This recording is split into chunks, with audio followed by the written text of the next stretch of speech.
Hi, everyone. It's Lisa Ann Pinkerton coming back at you with another WCS Talks preview that's happening this Saturday in Sunnyvale, hosted by Google. So come on out. There's still a few tickets available. And another sponsor of the talks is Morrison Forrester. They've been a longtime sponsor of WCS Talks. And I have Elizabeth Sluder here, who is a partner in their Los Angeles firm. Hi, Elizabeth.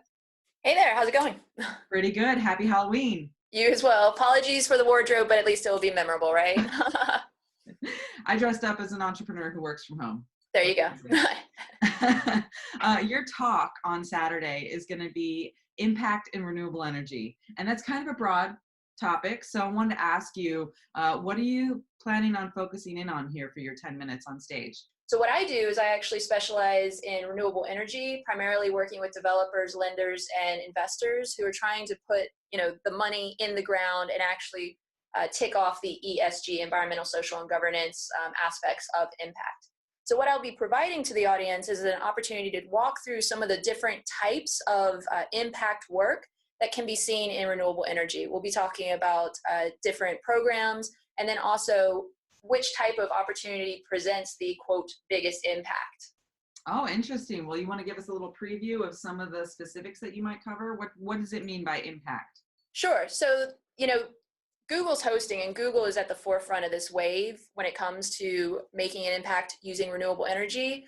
But while they're at the forefront, there are other people who are trying to catch up. And I want to walk through the different opportunities. So it goes from, there's a wide spectrum of different opportunities available to those who are trying to offset their carbon footprints. And it can be as simple as trying to buy renewable energy credits, oftentimes referred to as RECs, to offset their carbon emissions, all the way through actually purchasing and owning a renewable energy project, which has obviously a direct impact because you're fueling your data center, let's say, through a renewable energy source, as opposed to taking off the grid, which might come from brown power sources. Mm-hmm.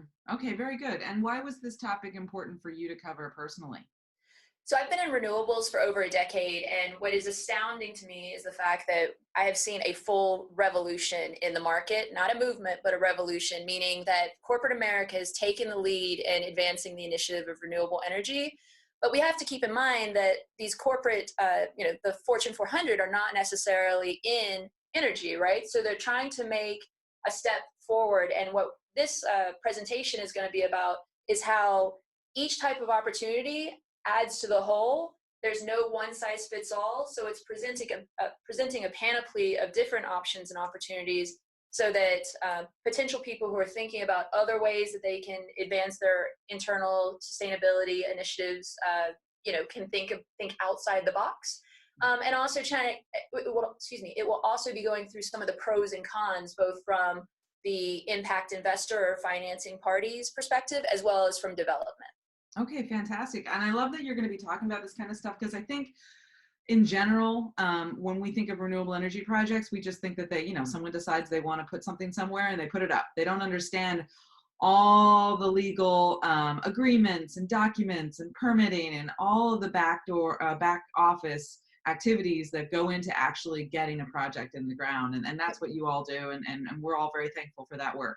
And again, this revolution I'm talking about is the fact that corporate America, those folks who don't, do energy on a day-to-day basis, are really stepping up to the plate to educate themselves on these types of issues. And I want to further that education by explaining to them some of the issues that the developers face, right? Because oftentimes they sit across the table and they're negotiating, but maybe if they had insight into some of the struggles, shall we say, or obstacles that the developers face, they can understand, is that something that we want to enter into, or do we want to go with maybe a more discrete aspect of investing in renewable energy?